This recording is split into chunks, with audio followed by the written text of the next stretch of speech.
Chapter 6, Antihuman. I hope you like short chapters. Yes, this is the song that started it all, and funny enough, not canon. So a lot of the stuff is important to the story of Antihuman overall, but this song has no true place in the timeline because it is a prototype song. However, there's still talking points about this song, specifically one. The song's original point was to be about drugs and escapism, as far as most of the places I looked told me. Y2K never intended for it to explode in the way it did. It was intended to be a one-off, but because everyone wanted more, Ivy gave it Anti-Villain as sort of a sequel. And that's when it spiraled out of control for me. Is Gron or Mocha the character in the song's cover?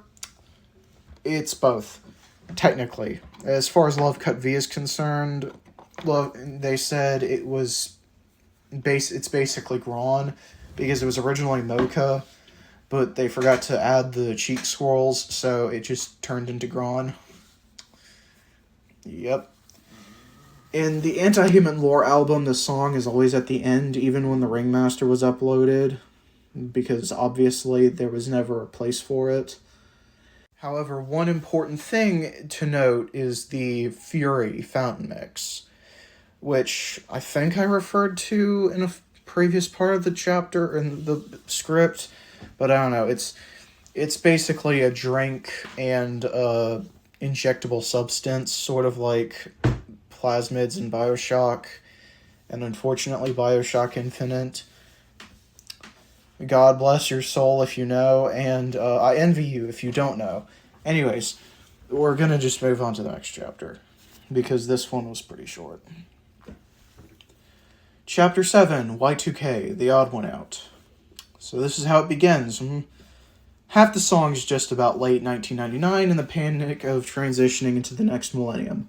The other half is about how Gron and Mocha meet for the first time. Sort of. Maybe. I'm not telling you just yet.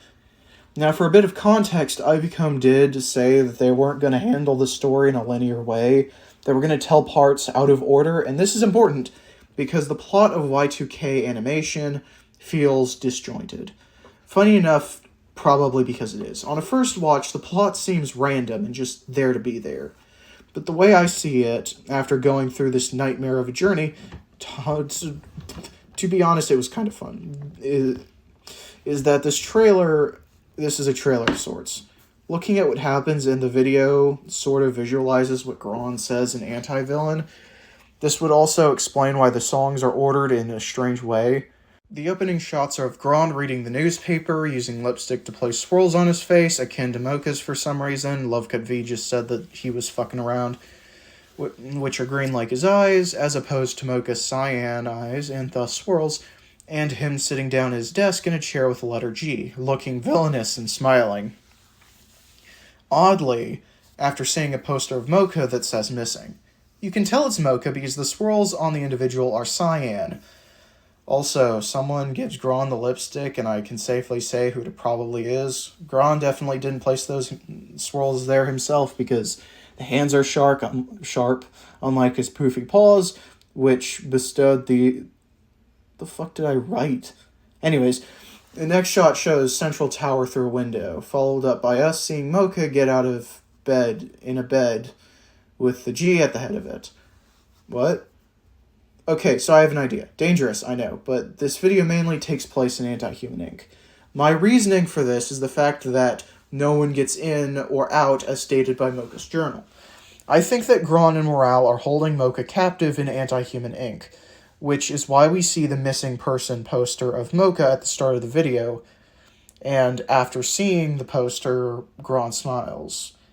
And then, which is at the same time Morale gives him the green swirls, whatever. Why is Mocha still in Antihuman Inc.? Didn't Hypno Freak show that he and Gron were near but not at the HQ?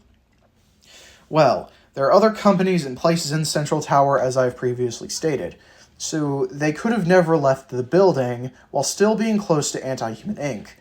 The journal also said that Gron and M, definitely Morale, are always seen together, so Morale going after Gron and Mocha, taking him hostage, thus leading to what could be a missing person, it would make sense. We see Mocha, cyan swirls, moping around Antihuman Inc., seeing everyone else being happy. Strangely, Mocha's eyes are green, and I can definitely say that this is Mocha, because his cyan swirls. Here it's time for a major helping of speculation about Fury Fountain Mix. It was mentioned in the original Antihuman music video, and is seen in Data Reject Y2K. You might be confused as it seems to only be a drink. Well, let me explain. I looked up research on medicine effectiveness based on whether it was injected or ingested, and it being injected makes it far more potent. Fury, in the events of the Antihuman, it does this. It's both a drink and an injectable drug. It's why we see green sodas and green syringes during the events of the Antihuman series. If the Fury Fountain Mix does exactly what I think it does, then it changes the consumer's physical being. Perhaps if Gron and Mocha are the same person, then the reason Gron has green eyes is because he consumed Fury. It can also explain why Morale has green detailing too. I think that the drink is just a slower version of the Antihuman injection. The drink causes the consumer's eyes to change color while slowly rewriting their genetic data. But the injection doesn't do that. It clearly functions faster, but with the risk of death. You might be asking, if it's as simple as that, then why does Florette bring up the need for scalpels in her song? It's because she's going to turn our POV character into a cybernetically enhanced individual. They were too much of a liability and could ruin their reputation had they gotten out. But it was more than likely in vain, whatever, as the script says. Back to the video, I think that Gron began lacing all of Mocha's food and drink with Fury to make him more like Gron. Being trapped in Antihuman Inc. caused Mocha to pick up drinking with no connections to the outside world, leading him to fall more over into Gron's hands, quite literally, as the visuals describe. Mocha goes on his depression walk and eventually goes back to bed. Waking later, he finds more Fury mixes in his fridge, which earlier were seen as basic yellow cans. This could be a metaphor referring to the idea that Gron was tricking Mocha into consuming Fury to make him more like Gron. This shocks or confuses Mocha before the video ends. Also, I need to mention the Notorious reference, and if that's canon, then it means that both Mocha and Gron have gone on the Notorious trip, and I think it's pretty funny. Whatever. I need to say this. What I'm saying is pure fan speculation. None of this has been confirmed, as far as I know, and all of it could be easily disproven. If something comes out from Y2K or crew, then I will incorporate that into the future video after the next Antihuman song comes out in October. But for now, this is all the evidence of the songs and everything I could do with it. Whatever. Chapter 8. Anything else that was added later.